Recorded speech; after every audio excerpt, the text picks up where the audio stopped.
Hello लोग, से कैसे आप लोग बड़े होंगे अच्छे अपना कर पाएंगे। आज फिर से आप लोगों को एक मिक्स रिएक्शन वीडियो में स्वागत है। आज की वीडियो की टाइटल होने वाला है Ukraine Russia war and Moscow ship. उसके साथ guys India cancel MI-17 helicopter deals with Russia. तो गाइस वीडियो होने वाला है खान सर की, तो चलिए वीडियो देख लेते हैं। जय हिंद। देखिए किस तरह से रूस का इतना बड़ा जंगी जहाज मॉस्कोवा डूब गया, जिसके अंदर परमाणु हथियार भी रखे थे और परमाणु हथियार समुद्र में चला गया। चिंता इस बात की नहीं है क्योंकि ये रूस का डूबा है। मेनली हम लोग का भी जितने हथियार है ना, उसमें 80% रूस के है। हमारे जो तेग तरकस त्रिकन श्रेणी के जितने भी तलवार क्लास के जो पानी वाले जहाज बनाए गए हैं, जो डिस्ट्रॉयर बनाए गए, वो रूस से आए।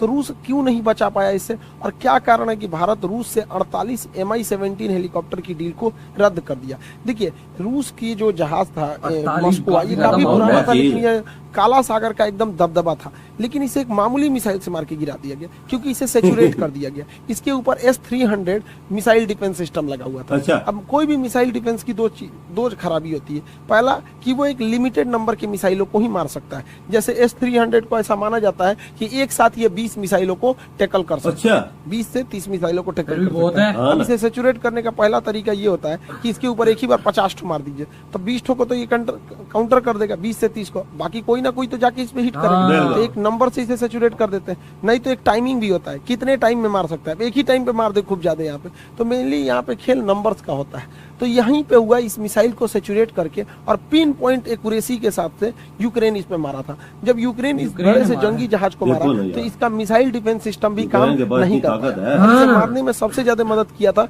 अमेरिका का सिस्टम। देखिए इन जहाजों को मिसाइलों से बचाया जा सकता है। भारत को अपने जहाजों पर सैप सिस्टम को तैनात करना चाहिए। सैप सिस्टम क्या होता है, जैसे देखिए कोई दुश्मन का जहाज आ रहा है, अगर दुश्मन का जहाज अगर मिसाइल मार दिया है तो इस मिसाइल को मारने के लिए काउंटर मिसाइल तो मारे जाते हैं। अगर ये मिसाइल इसको नहीं मार पाया तो ये जब आ जाता है, अगर हमारा डिफेंस सिस्टम इसे नहीं मार पाया और ये मिसाइल इसके पास आ जाता है, तो उस सिस्टम पे क्या काम करता है, ये डेक के पास साइड में ये सैप सिस्टम लगे होते हैं। अच्छा। ये सैप के अंदर ना मेटल्स यानी छड़ धातु के छोटे छोटे टुकड़े भरे होते हैं, और इस सैप को जब फायर कर देते हैं सेफ सिस्टम को, तो ये मिसाइल के चारों ओर एक दीवार बना देता है। अच्छा, सील्ड बना देता है। जैसे देखिए यहाँ पर ये जहाज है, और ये जहाज अगर आप यहाँ हवा में देखिएगा तो ये क्या लगा हुआ है, सैप सिस्टम फायर किया हुआ है यहाँ पर। अगर इधर से कोई भी मिसाइल आएगी तो इसमें हवा में छोटे छोटे मेटल के टुकड़े तैर रहे हैं, यहीं पे मिसाइल को ब्लास्ट कर देगी और ये जहाज पूरी तरह से सेफ हो जाएगा। तो यूक्रेन ने जो हमला किया उस पर रूस का ना सैप सिस्टम काम आ पाया और ना ही उसका एयर डिफेंस काम आ पाया। तो हमें तैयार रहना चाहिए, क्योंकि हमारे जो दोनों दुश्मन होते हैं पाकिस्तान और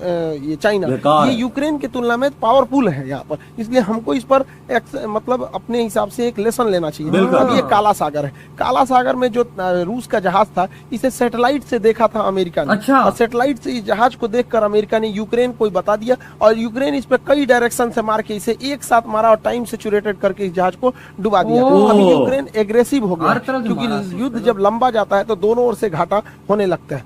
अब इसमें यूक्रेन की मदद अमेरिका कर रहा है, साथ में इलॉन मस्क की कंपनी जो स्टारलिंक है उसने भी वहां की सेना को और आम लोगों को डाटा प्रोवाइड कर दिया है अपने स्टारलिंक सैटेलाइट। स्टारलिंक सैटेलाइट अंतरिक्ष में रहता है, ये डायरेक्ट मोबाइल से कनेक्ट नहीं हो सकता है। जिस किसी को भी स्टारलिंक का सैटेलाइट का कनेक्शन चाहिए होता है, वो अपने यहाँ एक डिश का ये कनेक्शन लेता है और इसे अपने खुले में या कहीं पे भी आराम से इसे खोल सकता है। ये जो सैटेलाइट है इसे इंटरनेट प्रोवाइड करती है, और ये अपने अगल बगल के लोगों को इंटरनेट दे देता है। एक सर्टेन एरिया में ये काफी अच्छा प्रोवाइड कर देता है, इसमें टावर की जरूरत नहीं होती है।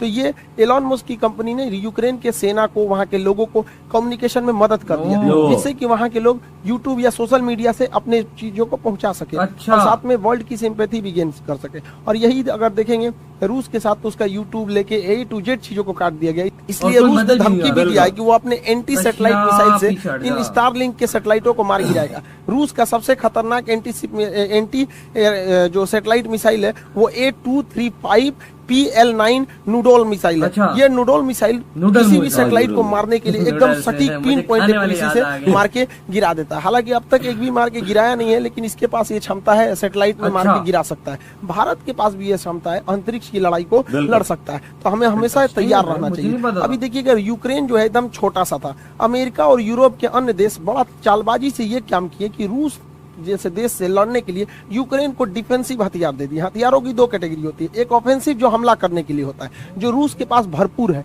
और एक डिफेंसिव जो बचने के लिए होता है। तो यूक्रेन को ऑफेंसिव न बल्कि डिफेंसिव हथियारें बहुत ज्यादा दे दी गई, जिसमें ये एंटी टैंक गाइडेड मिसाइल जो थी, आराम से इसे मैन पोर्टेबल एंटी टैंक मिसाइलें डाल दी गई। अब इसे ट्राइपॉड पे रख के आराम से टारगेट लॉक करके और किसी भी टैंक को मारा जा सकता है, और टैंक वहां पे ध्वस्त हो जाता है।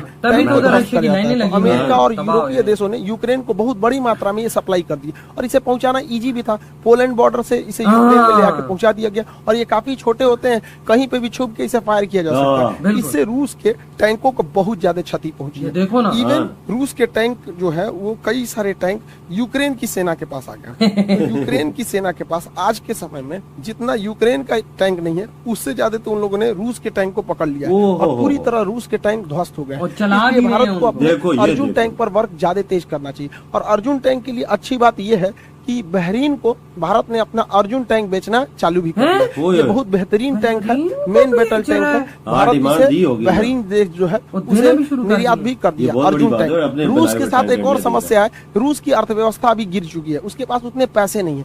रूस जो क्या कर रहा है, शुरुआती दौर में रूस की टैक्टिक्स यही रही थी कि वो नॉन प्रेसिजन मिसाइलों को मारा था। देखिए, प्रेसिजन गाइडेड मिसाइल उसे कहते हैं जो एकदम एक्यूरेट, उसके अंदर रडार लगा होता है, लेजर गाइडेड होती है, एक्यूरेसी से जाके वो मिसाइल मारती है। इस मिसाइलों की खासियत ये होती है कि बहुत ऊंचाई से भी मारा जा सकता है, बहुत सटीक मिसाइल मार देती है, निशाना लगा देती है, लेकिन ये काफी महंगी होती है, जिस वजह से रूस इन मिसाइलों को बचा के रखा है और वह बिना गाइडेड मिसाइलों को अपनी जहाजों में लगा रहा है, क्योंकि ये गाइडेड प्रेसिजन गाइडेड मिसाइल काफी महंगी होती है। तो रूस के पास उतने पैसे नहीं है, इसलिए वो शुरुआती लड़ाई में अनगाइडेड मिसाइलों को गिरा रहा है। अब ये अनगाइडेड जो बम होते हैं, इन्हें गिराने के लिए नीचे आना पड़ता है, क्योंकि बहुत हाइट से अगर गिराएगा ना तो इधर उधर लग जाएगा। इसलिए देखिएगा यूक्रेन में कई बार रिहायशी इलाका में जो नॉन मिलिट्री वाला एरिया, वहां पे भी बम गिर जा रहा है, जिसका रीजन है कि नॉन प्रेसिजन गाइडेड बम गिराए जा रहे हैं। अब इस बम गिराने की सबसे बड़ी खराबी होती है कि जहाजों को नीचे आना पड़ता है, और जैसे जहाज नीचे आते हैं तो मैन पैड, ये जो जहाज ये लॉन्चर ये आराम से इसे हिट कर देता है। यही वजह है कि रूस का कोई जैसे विमान भी और बेहतरीन एलिगेटर और एमआई जैसे हेलीकॉप्टर भी इन मैनपेड हथियारों के शिकार बन गए, और इन मैनपेड की अमेरिका ने पूरी तरह भरमार लगा दी है। अब इनके पास पैसा बचाने के लिए ये बिना गाइडेड बम गिराएंगे, जैसे नीचे आएंगे ये मैनपेड से इनको मार के गिरा देंगे। आज के वक्त में यूक्रेन के पास एंटी टैंक और मैनपेड की कोई कमी नहीं है, इसलिए रूस की वायुसेना भी अब उधर जाने से कतरा रही है। भारतीय सेना को भी मैनपेड की बहुत ज्यादा जरूरत है। मैनपेड से बचने के लिए फ्लेयर गन छोड़े जाते हैं। फ्लेयर जो होते हैं ये देखिए, मैनपेड जो होता है मेनली इंजन की गर्मी को देख के पहचानता है, तो ये लोग क्या करते हैं, फ्लेयर छोड़ देते हैं पीछे, ये फ्लेयर छोड़ देते हैं पीछे, जिससे कि ये भटक जाता है। लेकिन आजकल एकदम एडवांस आ गए हैं, जिससे ये नहीं भटकता है। भारतीय सेना पिछले 6 सालों से ऐसे मैनपेड की डिमांड कर रही है, और भारतीय सेना को ऐसे 1000 मैनपेड की जरूरत है, लेकिन पिछले 5 सालों से उन्हें ये नहीं दिया गया। और इस साल सेना ने अपने बजट से जब खरीदा तो महज 58 खरीदा है। सोचिए हम लोग अपनी सेना से कितनी लापरवाही कर रहे हैं, खास करके ऐसे डिफेंसिव हथियार को। ये तो हर कंपनी के पास एक होना चाहिए यहाँ पर, तो ये काफी ज्यादा जरूरत है, खास करके जब हम लोग ऐसे अपने पड़ोसियों से घिरे हुए हैं यहाँ पर। तो भारत ने इस सब को देखते हुए रूस से जो 48 MI-17 हेलीकॉप्टर खरीदे जा रहे थे, उसकी डील को रद्द कर दिया। ये वही हेलीकॉप्टर है जिसमें हमारे सीडीएस बिपिन रावत एक्सीडेंट हो गया था मौसम खराब होने की वजह से।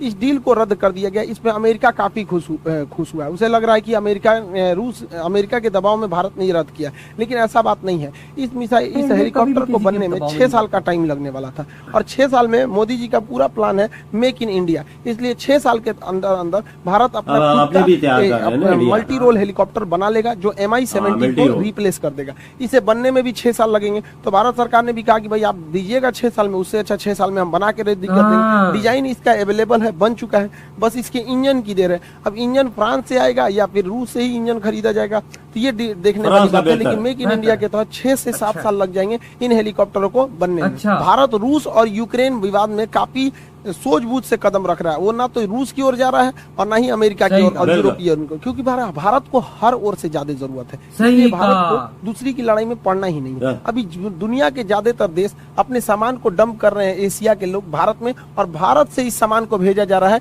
यूक्रेन में। अब इसी दौरान जापान ने अपना एक सैन्य जहाज भेज दिया, और इस सैन्य जहाज में मदद राशि दी गई थी कुछ खाने पीने के सामान अच्छा। थे, दवाइयां थी। जापान अब ये सैन्य जहाज आया दिल्ली, और दिल्ली से जाने के लिए रवाना हुआ यूक्रेन के लिए। भारत सरकार ने मना कर दिया कि हम किसी भी सैनिक जहाज को अलाउ नहीं करेंगे। अब इस सैनिक जहाज भले था, लेकिन इसके अंदर मानवीय मदद की चीजें रखी गई थी। अब जापान इस पर गुस्सा हो गया कि भारत ऐसा क्यों कर रहा है। भारत का स्पष्ट कहना था कि बहुत सारे लोग जो आम नागरिक हैं अलग अलग देशों के, वो कहां पहुंच जा रहे हैं, यूक्रेन पहुंच जा रहे हैं। तो क्या पता इसमें कोई जापानी जाके यूक्रेन चला जाए, और वो यूक्रेन चला जाए और रूस से हमला कर दे, तो कल को रूस कहेगा कि यूक्रेन में यह आदमी जो आया है वो भारत होकर आया, तो हम ऐसे ये बवाल बात में है। नहीं पड़ेंगे। आपको सामान पहुंचाना है, नॉर्मल जहाज से पहुंचाइए, मिलिट्री जहाज से नहीं बिल्कुल पहुंचा सही सकते। बात है। भारत नॉर्मल दोनों से ओर पहुंचा- बैलेंस समझ करके चल करनी रहा है। पड़ती। अभी भारत में ये जो ब्रिटेन के प्रधानमंत्री ये आए हैं, जॉनसन बेबी, ये खरगोश बोरिस जॉनसन, वही जॉनसन बेबी वही इसको, ये कुछ ज्यादा ही होशियार बन रहे हैं। ये भारत पर दबाव बना रहे हैं कि भारत यूक्रेन पर क्यों नहीं कुछ बोल रहा है, यूक्रेन को क्यों मरता छोड़ रहा है यहाँ पर। तो इस पर एस जयशंकर ने बहुत बढ़िया भिगा के तमाचा दिया इन लोग को। एस जयशंकर ने कहा है कि यूरोपीय देश तथा अमेरिकी देशों को बहुत अच्छे से चिंता है यूक्रेन की, लेकिन ये लोग कुछ नहीं बोलते हैं जब इन लोगों ने अफगानिस्तान को मरता हुआ छोड़ दिया था। याद कीजिए, अफगानिस्तान से लोग जहाजों से गिर गिर के भाग रहे थे। क्या अफगानिस्तान से भी खराब हालत हो गई है यूक्रेन की? एस जयशंकर साहब ने बहुत अच्छा जवाब दिया है। ये लोग अभी मीटिंग में आए हुए हैं, भारत में बहुत बड़ी मीटिंग चल रही है राष्ट्रपति भवन में, जिसे कहते हैं रायसीना डायलॉग। उसमें एस जयशंकर साहब ने इस जॉनसन बेबी को अच्छा से समझा दिया है। बहुत सारी मल्टीनेशनल कंपनी थी जो अपना मतलब पूरा सेटअप बंद कर दिए हैं रूस में, जैसे माइक्रोसॉफ्ट ने बहुत पहले बैन कर दिया था। जितनी भी मोबाइल निर्माता कंपनी थी उन लोगों ने बंद कर दिया था। अभी क्या है कि रूस के अंदर जो डेली यूज की चीजें हैं उसकी भी शॉर्टेज देखी जा रही है। जो डेली यूज की मसालों की, खाने पीने की चीजों की, कॉफी की, इन सब चीजों की काफी कमी देखी जा रही है। अब इन कमियों को दूर करने के लिए भारत आगे आ रहा है, और भारत के व्यापारियों को भी सोचना चाहिए कि हर काम में सरकार आगे नहीं बढ़ेगी, आप अपना आगे बढ़िए, क्योंकि आजकल वैश्वीकरण का दौर चल रहा है। एक व्यापारी दूसरे जगह आराम से कॉन्टेक्ट कर सकता है। तो उन लोगों को भी जो इंटरनेशनल मार्केट में लगे हैं उन्हें जल्दी से जल्दी मार्केट को वहां शिफ्ट करना चाहिए। ये बहुत बेहतरीन मौका है, इन्हें नहीं गंवाना चाहिए। याद कीजिए, जब चाइना कोरोना फैला था तो चाइना पूरी दुनिया में पीपी किट बांट रहा था। सोचना, पहले वही फैलाया, उसके बाद खुद भी बांटने लगा। तो ये मौका है भारतीयों के लिए, रूस को ये सब चीजें पहुंचाने के लिए, ताकि रूस की अर्थव्यवस्था भी बची जा सके, रूस के लोगों का मनोबल भी बचा जा सके, और हमारा व्यापार भी बहुत अच्छे से चल सके। युद्ध काफी लंबा हो जाने से ये यूरोप के लोग जो पहले डर रहे थे रूस से, अब ये रूस से डरना छोड़ दिए हैं। इसमें सबसे तेज आगे कूद रहा है पोलैंड। पोलैंड भुला गया है कि द्वितीय विश्व युद्ध में जर्मनी सबसे पहले इन्हीं को थूरा था यहाँ पर, अभी इनको भी थूर देगा रूस तो शांत हो जाएंगे यहाँ पर। देखिए, यूक्रेन को अपने लिए लड़ाई लड़ता तो समझ में आता है, सजुरा अमेरिका के चढ़ाने पे लड़ाई लड़ गया है। अब पूरी देश की अर्थव्यवस्था की ऐसी तैसी करके रख दिया है। तो यहाँ पर पोलैंड कह रहा है, भारत पे दबाव बना रहा है कि G20 में रूस को बाहर कर दो। अब पोलैंड खुद G20 में नहीं आता है और भारत को कह रहा है कि आप G20 में रूस को बाहर कर दो। भारत ने स्पष्ट कर दिया है कि रूस और भारत की जो दोस्ती है ये लिमिटलेस है। आप अभी कुछ दिन पहले देखेंगे कि चीन के विदेश मंत्री आए थे और हमारे विदेश मंत्री एस जयशंकर साहब से मिले और बोरिया बिस्तर बांध के चल गए। उन्होंने कहा कि मोदी जी से भी मिलना चाहते हैं। मोदी जी ने कहा कि हमारे पास टाइम नहीं है, अभी नहीं मिलेंगे। और उसी के 2 दिन बाद रूस के विदेश मंत्री आए, वो एस जयशंकर साहब से भी मिले और मोदी जी से भी मिले। मोदी जी भी भिगा के मारने में एकदम स्पेशलिस्ट है। आई होप आप इस डिस्प्यूट को समझ गए होंगे। और एनडीए का जो अभी एग्जाम हुआ है उसमें लड़के, इसी के साथ वीडियो हो गया है खत्म। और इसका आंसर बहुत बढ़िया से बता दिया, रशिया का मॉस्को शिप कैसे ब्लैक सी में डूब गया, उसके साथ गैस इंडिया को क्या वो जो डिफेंसिव हथियार है वो खरीदना चाहिए गैस, जो कि बहुत ही ज़रूरी है। तो आई होप आप लोगों को समझ में आ गया, क्योंकि इसका आंसर इतना अच्छा से समझा देते हैं तो आप लोगों को फिर से कुछ बोलना नहीं पड़ता, क्योंकि मेरा मुंडी में तो पूरा घुस गया गैस। आई होप आप लोग का मुंडी में भी पूरा घुस गया।